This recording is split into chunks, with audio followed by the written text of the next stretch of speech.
Welcome to How Do You Do What You Do, a podcast about processes and not just the outcomes. So I'm Jermaine, and each episode explores how people navigate through meaningful work, entrepreneurship, leadership, and life through honest conversations about what it really takes behind the scenes. Today's guest is someone who has played a significant role in shaping Malaysia's F&B landscape. Datuk Najib Hamid is the co-founder and managing director of Serai Group, a homegrown hospitality group that has grown from a single restaurant and now into a portfolio of beloved brands spanning across Malaysian cuisine, premium dining, gelato, pizza, and even international venture in London.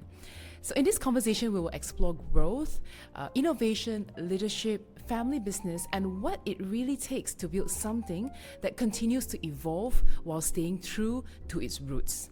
Datuk Najib, thank you so much for being on the show with us. Thank you for having me, Jeremy. So Datuk, first question, the reality behind the growth. Many people see the success of Serai Group today, but they don't see the years of work behind it. When you look back on the journey from one restaurant to where you are today, can you share a little bit more on the humble beginning? Yeah, I think it's not one-man show. Yeah. For us, when we started, it's a teamwork. We have my wife involved, my mother-in-law, my father-in-law. So we all put all the effort and so much work on the business. Everyone have their own roles.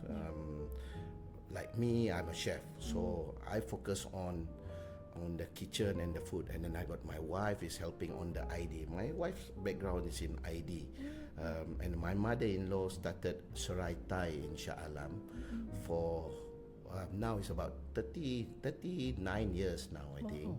And her background, she used to be a cabin crew, so she's good. She's in terms of PR and service, she have that kind of thing. And my father-in-law in F&B industry, he's a hotelier. So everyone have their experience. So everyone play their role and their parts to make this thing. So it's a lot of hard work when we started, especially when we started our concept.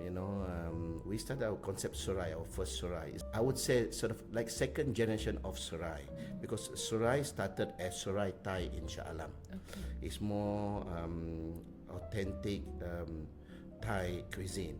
And when we set up the new Serai 2010, which is the Serai Group, what you see now, the concept is more on Malay, Western, and Northern, sort of like we call Northern Malaysian, which is more Thai influence. Okay. So when we started that business, we have some cases that people say, oh, what sort of restaurant it is? They don't have identity. They're not Malay, they're not Western, they're not Thai. Fusion. But we are fusion. But fusion, you have to be very careful. You don't want to end up fusion and become confusion. Oh, that's a good one. To make sure that people understand what we're trying to do, what we have in mind is to have a place that everyone can come. If you want to entertain, you have a family of 4 or 5, everyone have their own preference to eat rice or noodles or pasta, they can come to our place. To make people understand and accept that your concept is not easy. Yeah. That's all the hard work is you get. Once people understand what's your concept with the good food and good service, and the rest is just follow through.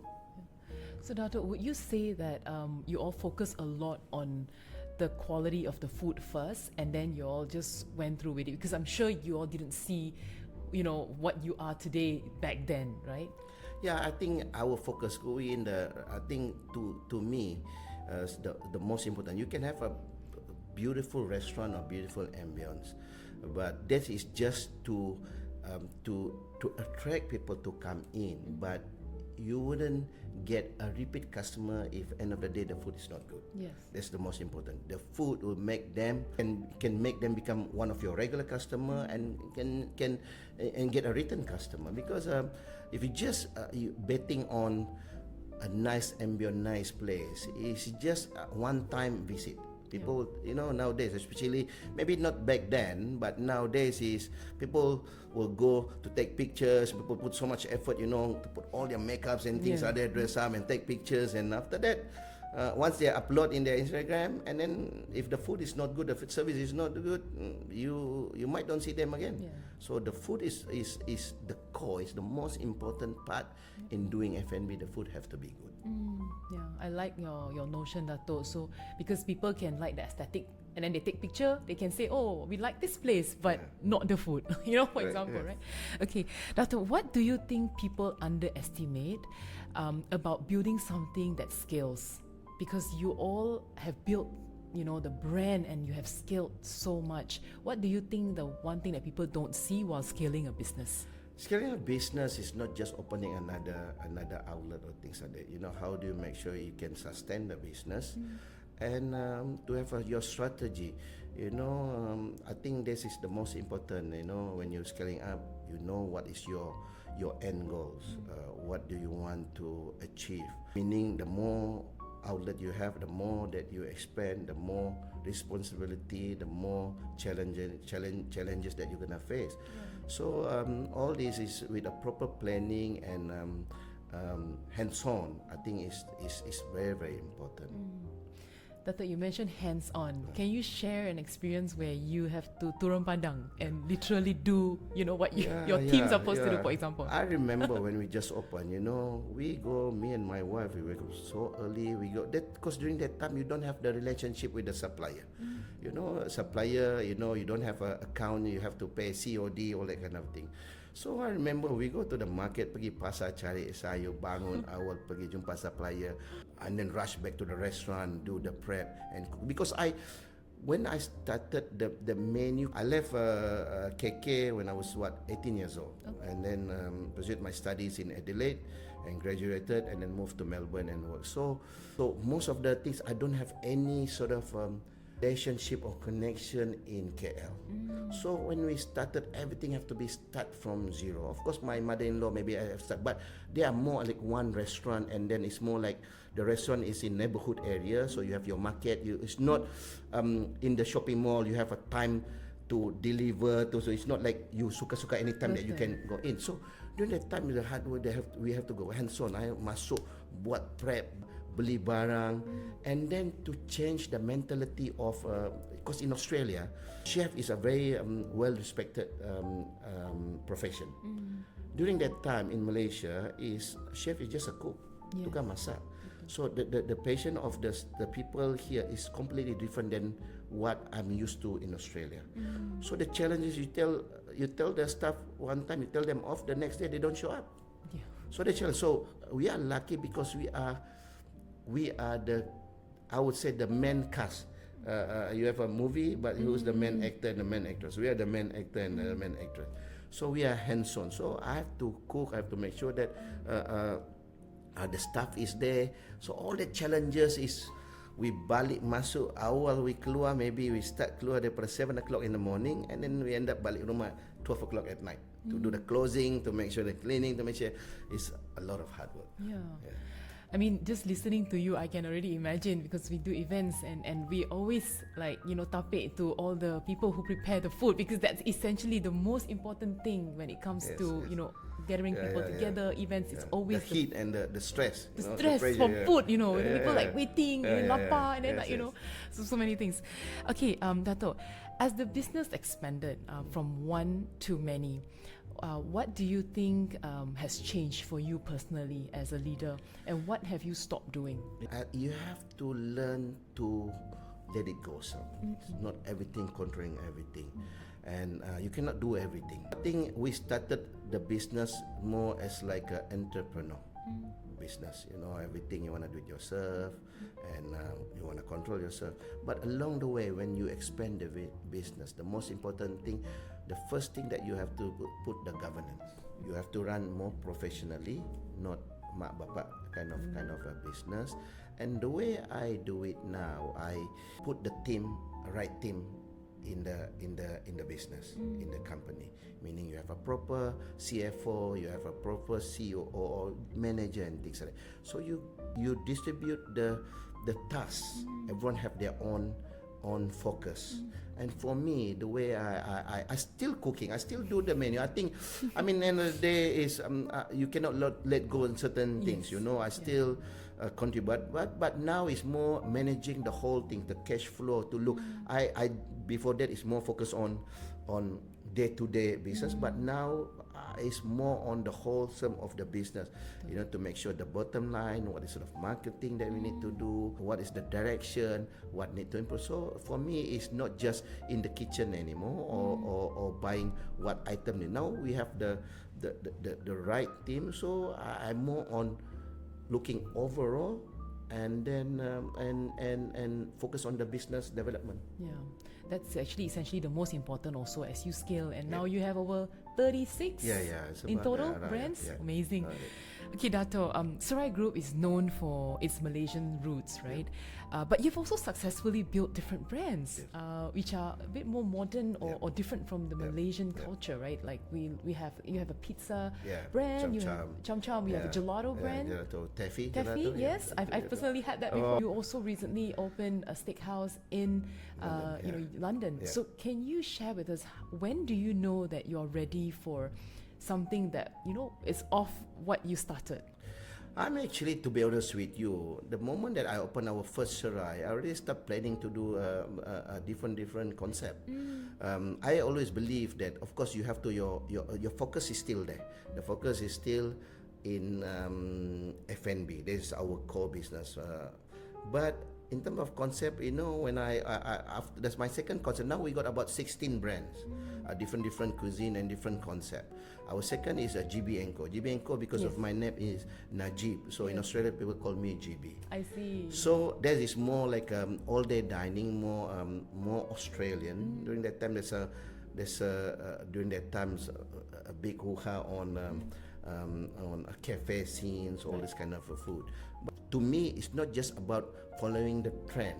And I think I always believe, don't chase for the viral. Yes. Viral is just a temporary. What you want is consistency and a solid concept that I always believe most of our food is, I will call it comfort food. That people can come anytime and then they can consume anytime they want, any time of the day. So I believe that not putting one bet in one basket. So we have a different, and then I'm a person that cannot stay still. My brain is always working, always want to do something, you know. Constantly so, innovating. Innovating. Yeah. So that's how I have a different brand that I think the most important, you have to love what you do. Yeah. You have to believe in it, and then it's not just for the sake of giving a variety or creating another new concept, but with no solid plan and direction. So what we do is we have the different brand, and I want to share to the public that a different cuisine, different food, different ambience. Just to see people come and with their family and accepted the food and like it. This is priceless. Yeah. It's something that you cannot buy. Yeah. Correct. Dato, if you don't mind sharing a little bit more about your venture out of Malaysia to London, specifically Meat Bros, right? What made you decide to take that move to get out, like so far away, right? And we're looking at pounds. What was that triggering factor, and when do you know that your team is ready for that move? I think we start planning to do something in overseas. What year? I think around 2017. During that time, there's a program called, not program, it's instead from the government that choosing the hero or the champion in their industry. They call internationalization. By, I think during that time, by MITI. I think somehow we got choose to be in that program. For them to assist, not in monetary, but in terms of to help you to do some research for you to be in overseas. You know, they want to have the champion, you know, the local champion to go abroad. So we got chosen by that, you know, and then we choose London. Why London? I think London is the heart of Europe. I think people, the multicultural, and then the exposure is big. Yes. So London, we think that London, there's a market to it, and people ready to explore or try a new things. So that's how we choose London. And I think it's just the timing and the timing. It's just right time and right place, and we'll be there. And then we're supposed to open the business on 2020. They done some research. They engaged McKinsey, which is a very good researcher, to check if you want what sort of way to open the studies in UK, which area is a better area, how much do you need to, what is people incomes and things like that. So we get all that information, but that information is just more theory. Yes. You know, the reality is once you open, and then you know what is the challenges.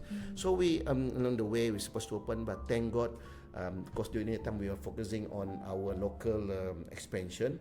So we put on and COVID happened. Yes. I can't imagine if we open during COVID. I yeah. don't think we can sustain in UK, in London during that time. So fast forward, and then it just destiny that we got to open in London is not easy, no joke. It's the different law, you need a big investment, but we managed to open, and then I meet my partner there, and then we combine our resources and our expertise, and then we open our first outlet in London 2023. It's been 3 years now. Yeah, it's been 3 years now. It's been 3 years, 2023. And it's halal also. Yeah. Okay, so it come to the concept. People expect when you open in London, you will open a Malaysian restaurant or somehow nasi all the Asian. Correct. You still do Asian, but it's Asian inspired steakhouse. That's very so interesting. it's a bit different, yeah. Yes. And our what's the difference between us? Because if you ask, not a lot of people believe in us. I mean, I don't say believe, but start to question like, why do you open a steakhouse in London? You know, there's so many good steakhouse. There's so many things. What make you think that you can pull it with and it's halal also. And halal. Yes. Okay, I think in London during that time right now is halal is not just about religion or slaughtering things. It's about, I think, halal, a lot of conception on halal, especially in Malaysia. People should be very comfortable when they go to a halal restaurant, because halal is about, of course, the core is how the animals have been slaughtered, but it's about the whole preparation, the cleanliness, how you handle the food, how do you, all that kind of thing. So you know, once they are certified halal, that place is been strictly monitored and meet all the requirements, the standards. Correct. So, but in London it's halal because the market is getting bigger of the halal market. So we know if we open another steakhouse, let's say another steakhouse is not emphasized on halal, we are no different than whatever the existing steakhouse. If you want to talking about prime cut, good cuts, they also have a good cuts and prime cuts. So it's the same. So what we do is we concept one. The difference is we have Asian inspired. Asian inspired meaning the sauce is not your typical peppercorn sauce, all that kind of sauce. So we have some Thai sauce kind of thing, and then some sambal on it kind here and there.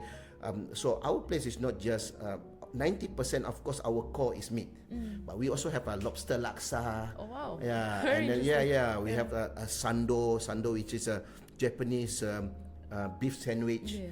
And then we have different. We have a pasta, but we make it. We have beef rendang pasta, you know. So we there's a fusion a bit there. Like I said, you know, we want to make sure it's fusion but not confusion. I like that. But Yes. we still have to the combination have to be right. So we open a steakhouse and halal steak, emphasize on halal. So we meant to target on the niche market, meaning people who look for a good food but they are emphasize on halal meat. Yeah. So we started with that one. We have our right marketing, and then for the first 6 months, it's just about promoting the place and then emphasize about halal. Yeah. But along after 6 months, the moment we get our momentum, people get to know about the brand and then the food. And some people who don't really just chase for a good food, a good place, good ambience, and then slowly we manage. Now about 98%, to be honest with you, our place is a local British customer. Yeah. It's not even, we're not looking even Malaysian. Not even Malaysia. We got maybe towards end of the year when there's a lot of Malaysia. London is like a second home for some of Malaysian. Correct. So you get the 1 or 2% people who travel and then come to the restaurant. But now the restaurant is become, I would say, a place that a lot of people, we get a customer from all over Europe. Wow. They come and then they say they heard about the one who look for halal and nice place. When we ask them, where you guys from? Or they're from Netherlands, they're from Germany, all over the Europe. Wow, it's amazing. So we know that we're doing something right here. Yes. With a good food and things. And then along the way, you get people to come that not just looking for halal, but a good food. When we ask them, how do you know about the place? It's just about, they say, all over social media. And then we got someone recommended us to have a good ambience and good food. I guess when, like you said, when the food is good, the word of mouth will just help you also I think to the do. best marketing is organic marketing, word of mouth. Yes. Rather than, I always believe, social media, to be honest, is just a platform, or it's like a movie set to me on social media. You can put whatever you want to be. Reality, what is the reality? So to us, the reality is when people come to the place, you need the social media to promote, but you want the actual have to be better than what you see in the social media. So I believe that. Always over-deliver, right? Under-promise and over-deliver. I like that, Dato'. Okay, Dato', the F&B industry is constantly changing. I am sure, all people, you would know that best. Consumer preferences, trends, technology, expectations. And I like what you said, Dato', that, you don't follow trends, right? But then how do you still stay relevant? Because I still see your restaurants all over, almost full house all the time, right? How do you still stay relevant despite not caring so much about trends or things going viral? I think trends you still have to be, you cannot put aside. But what I try to do is not just focus on viral, because a viral is just temporary, it won't last long. But it's like a boost, it's like a supplement to boost your business. To us, is still about the whole experience, the focus on consistency, and then the whole experience from the food, from the service, and the whole place. So to me, you have to accept feedback, what need to improve. You never stop learning. In business, is every day you're learning a new thing. There's no such thing, at least that's what I believe. No such thing you know everything. Doesn't matter how many restaurants you have, you are learning from a day-to-day experience. To have a business, F&B business, is like, I always say when people ask me this, how is it? People get excited, like, they thought it's easy to open a business, or any business, or even F&B. To open is easy. To maintain it, to sustain it, is one thing that is the most challenging. To me, having a F&B business in particular, because it's full on, it's like having a baby. Non-stop. Non-stop.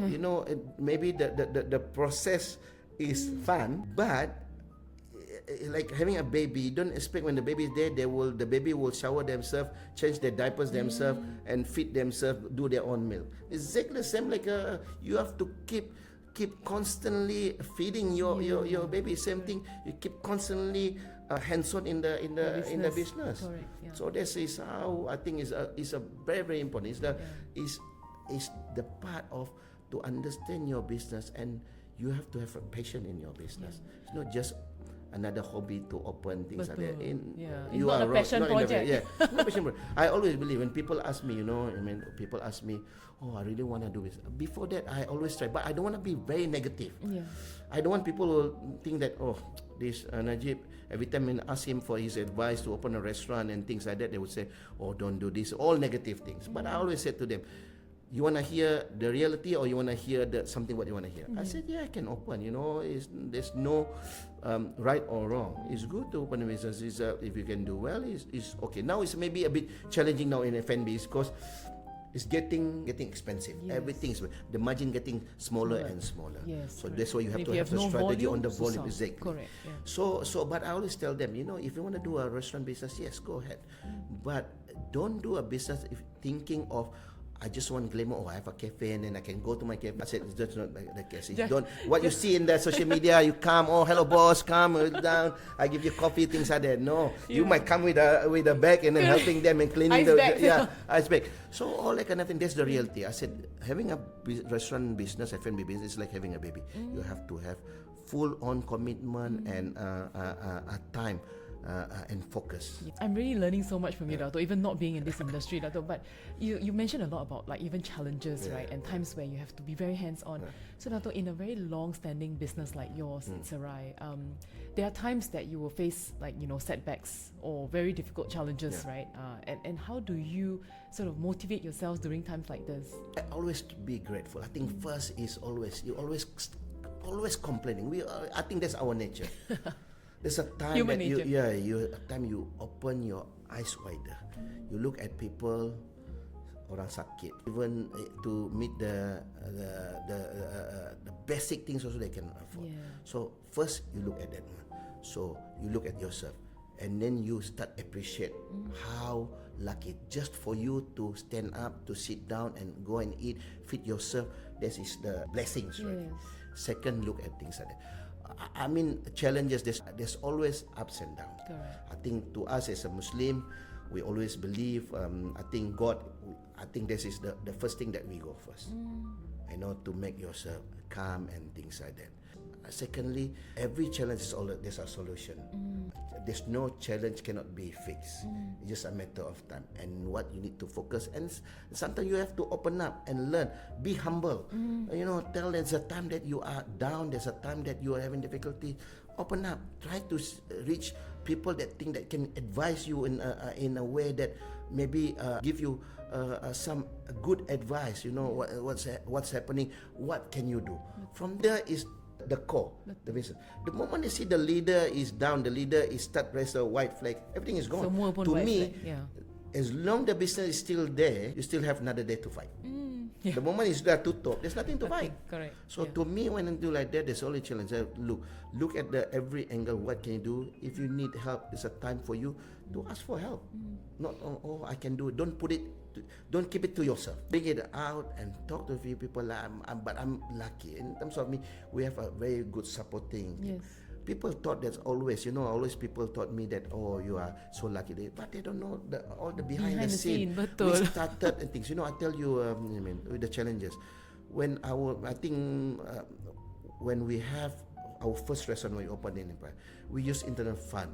We have some years of working in Australia, keep some money that I save, and then some I get help from some family members helping to do, and then we open our restaurant Serai Empire, first restaurant. Business was doing okay, was doing good. Less than a year, there's an incident. I don't know if you remember, during 2010, there's an incident in the mall. There's an explosion. Yes. That's one of my outlet. I see. We are the one got affected. It's not caused by our outlet. It's caused by the neighbor outlet. But ours completely gone. Not even a teaspoon we managed to save. Oh, wow. Just imagine that's the challenge that we have to face. And the worst part is our insurance doesn't cover. That's why this is one of the things. Now, that I want to share that to make sure, first thing when you have a business, first I don't see is a optional, is a must. Protect your business. Insure them, huh? Insure them. Okay. And make sure when you insure them, you make sure you insure The whole thing, because it can be tricky. Ours is fire and explosion, two different things. Right. When it's explode, you have insured. Fire doesn't cover the explosion. Oh dear. So just imagine, we have things, we have business, just overnight like that, All gone. All the savings. We have to put back from scratch. Look for a fund, get a finance. Just imagine a business without a finance. First, we have to get the finance for the second, just for us to build back. Yes. But alhamdulillah, along the way, I think with all the hard work, and alhamdulillah, willing. Persistent. We were persistent, and then where are we now? Yeah. So yes. Definitely. Essentially, the podcast is really about that, Dato'. It's to see the behind the scenes, because we always believe, right, behind all the successes of the stories, there's always behind the scenes There's a hardship, all the hard work, all the tears, sweat, and cries. When I'm sure when the explosion happened, not only your heart broke, but the entire family, Correct. and how much of tears that you have to before you get back up and like, okay, we gotta move forward, kan? When you just imagine that my wife in the same industry, there's a time she broke down because she couldn't. When we started, I always, she said, "Oh, you're patient." And then along the way, she said, "You look like addicted of opening a restaurant." It becomes an addiction now. Not just that, but it's always this business that you always have to have an end goal, right? Yes. The vision has to be very clear. You cannot have a horse that keep running or a car. You start a car, you keep driving. End of the day, you have to know where's your destination because you will the petrol will run out of petrol. Yeah. So you have to know where you have to have your destination already planned. Yeah. So same thing with my business. I have my plan what I want to do. Yeah. But with all this, like I said, the hard work, there's a time even my wife in the same industry, she couldn't take it anymore because there's so much pressure in the time, But now, since I get children, I have to make sure that I have balance, Also, I spend time with my kids. I want to see my kids grow up. I don't want them, sometimes they will call you, what time you coming home, this and that. So there's a time that okay, you have to shut a bit. And then, but I would say in my case, it can never be shut 100%. Cannot, because you're also in this sometimes, line, service, it's always things like that. But you try your best. Now, along the way, we have a solid team. They don't really disturb you, but things. But I tell them, my phone is 24 hours. Anything you need, advice, you need support, I'll be there. Leader, you need to give the number one support. So like my wife, there's a time that I think if my wife not in the same industry, so what I do, what the time that I spend on the business, I think by the time I balik rumah dah kosong, dah cabut. Semua dah lari. Alah tak nak. Yeah, just semua cabut. But she understands. She understands lah, even to be more flexible or more to manage your time. It's about managing your time. You cannot just say busy, but you have to know that there's time for your family, there's a time for your kids, a time for me time. Yourself as well, betul. Yes. I mean, I guess it's also integration lah. So bawa lah the anak to your restaurant and see how you all are doing things. They also get to learn along the way, kan?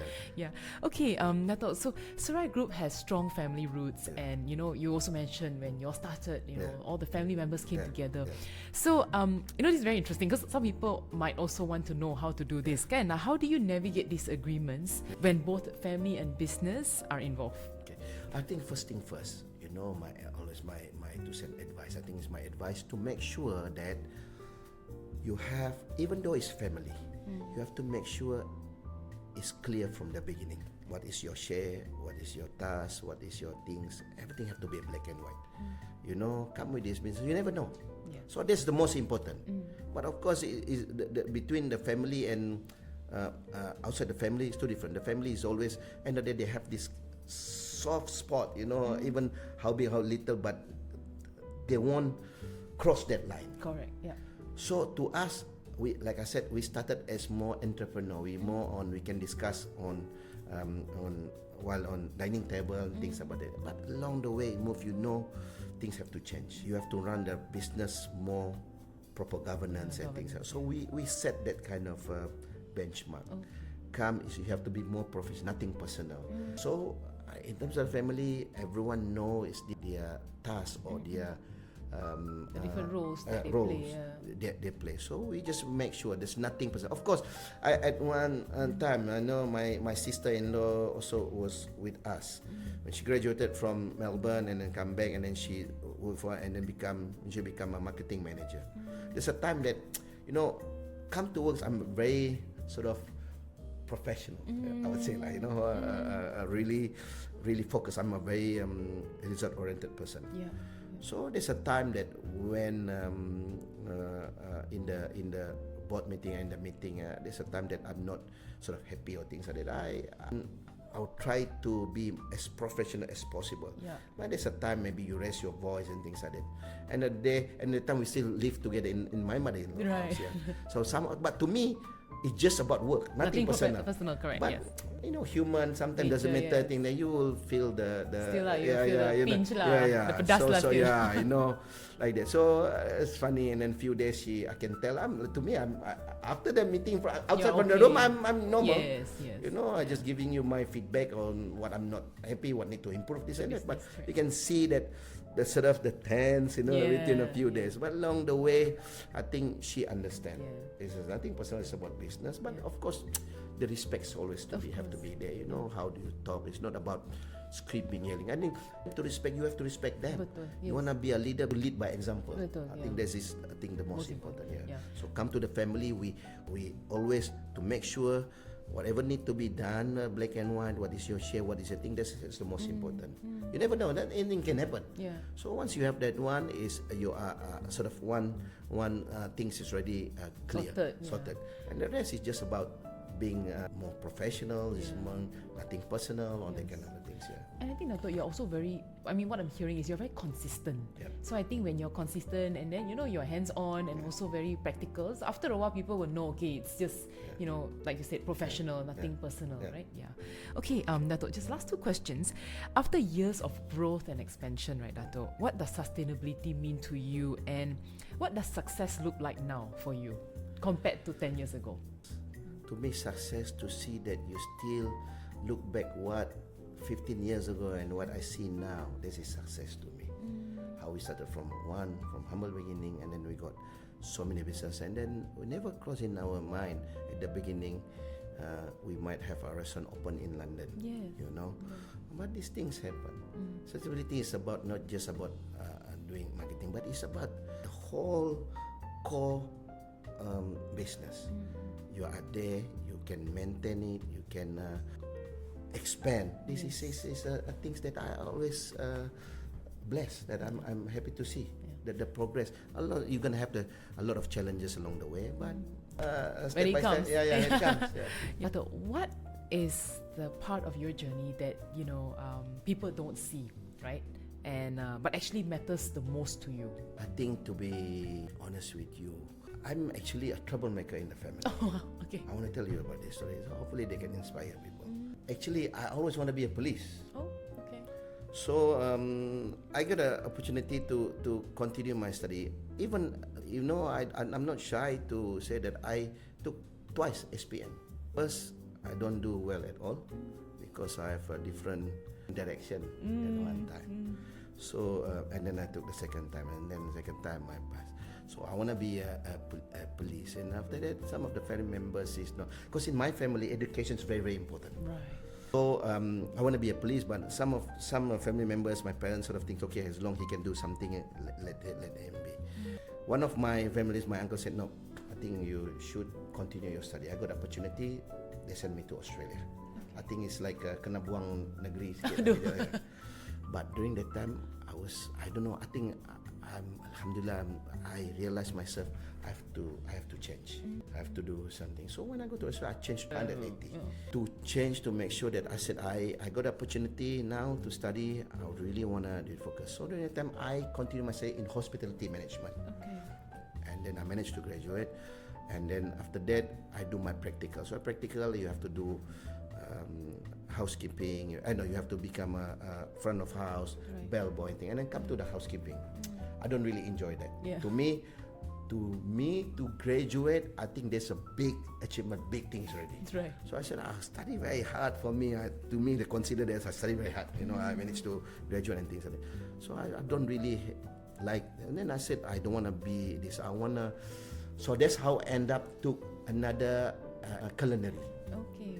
Took another culinary, so I do another 6 months of intensive course. That's how I end up a chef. I think my father is a good cook. Right. Become a chef is not people during that time, back then. Chef is a very, especially in Malaysia, in Asian country, people want to be a doctor, engineer, and things like that, right? So chef is just a cook. Yeah, but in Australia, it's different.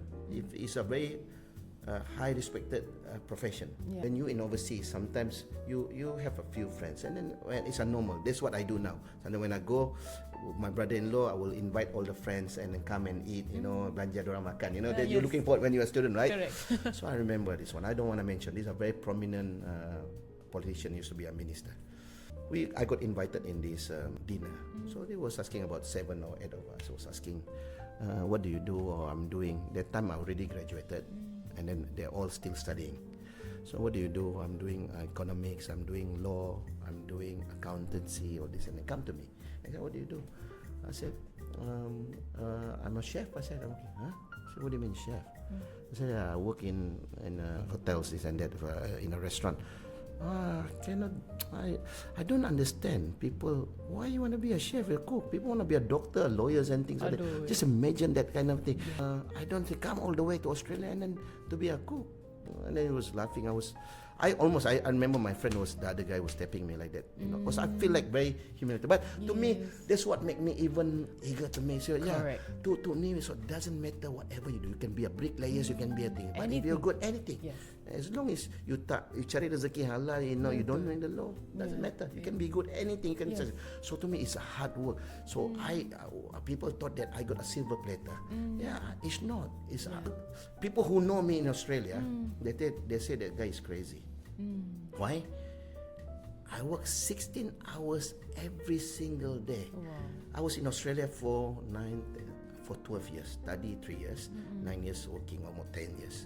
I can tell you, 9 years, not even one MC. Wow. I'm lucky because there we work 5 days a week. We got 2 days off. Not even one time I call MC. I have this kind of if I call MC, my colleague will be in trouble. They have to stay with. So I had happen to be, if I sakit, I had a sakit, but happened to be sakit during my day off. So I was 16 hours a day and put so much effort, all that kind of thing. I remember one of my chefs said, don't look at the money now, look at the money later. Experience cannot be buy. I cannot ask you to return me the experience. So I stick to that kind of a thing. Every time when my chef ask, who can stay back? I'll raise my hand. Without paying. This is not the things. I work. So every single thing. So people know that I really come to work. I'm very focused. Because along the way when you age, you start to but that's how I am now. Before is I really focus on my profession, and then I was just imagine during that time I always not trying to talk about myself, but I tell my staff it's not about me now. It's I don't want to talk about myself. I've gone through all that the process. But I'm talking if I can give you a little bit of to inspire you. Hopefully that you will see. I said everything is from it's nothing come in a silver, even a silver platter. If people pass you a silver platter, how do you make it a silver platter to become a gold platter? Correct. So people don't silver platter can go end up to melamine platter or plate. So all these kind of things like us, it's not that everything this because of the family. It's nothing. People can say whatever they want, but end of the day you know what you are, where your humble beginning, where do you start. All these are very, very, very important. So yes, hard work, and then all the challenges that we are facing, that people to push through, to push through people, and all this kind is a process. It's definitely not like an overnight 36 brand. It's a journey. You have, like I said, there's no such thing. Everything you there's a saying, but I believe there's no such thing. Everything you hold it and become a goal. There's always you learn from your mistake. You learn from your experience. So that's how you make sure that thing. There's even that doesn't guarantee you make that mistake. You won't repeat the same. Make again. Somehow is different context. In different context. Correct. Wow, Dato', I'm very inspired actually, Dato'. Like, you have gone through so much from the very beginning until today. Dato', if someone is quietly wondering and want to build something meaningful just like you, what would be that one piece of advice for them? Dare to dream and execute. Focus. That's the most important. And then I think it's not just about you. You want to say you need a team. You need a good team. You might say you are the driver, but you need a passenger for you in order for you to still operate and move. This is very important. So chase your dream. I think that's the most. Be consistent, be persistent. Be the most important is when you have things, start first. You can wonder, I want to do this, I want to do that, but you have to start from somewhere. It's just a process. And Dato', if you don't mind, if we can invite the person behind all that you have done today as well, the person who makes things happen at home for you, very important person. Your other half, very important person. Can we have Christina to join us? Very important other half. Thank you so much for joining us, Christina. Thank you very much. I really am so inspired, right, Dato' and Christina, both of you coming together, playing different roles, same industry also, but playing very important roles, managing the family, managing everything at home. So Datuk can also go out and be in the battlefield while you manage battlefield kat rumah, the war at home, kan? So thank you very much for coming on the show. I'm really appreciative of this. I'm truly very honoured, and I only wish all the successes for you all, for Serai Group, for the family. It will be amazing, whatever you're doing. Thank you so much. Thank you very much. Thank you. Thank you very much. Thank you. Okay, so thank you for listening to How Do You Do What You Do. If this conversation resonates with you, feel free to share it with someone else who would be able to benefit from this. And in a world where we often see only the good things and the successes, this podcast is really to look behind the scenes, to see the struggles, the pain, the challenges before we reach to where we are today. Thank you very much for listening. Like what Dato said, continue to chase your dream and just execute. Till then, take care of yourselves, and we'll see you in the next episode.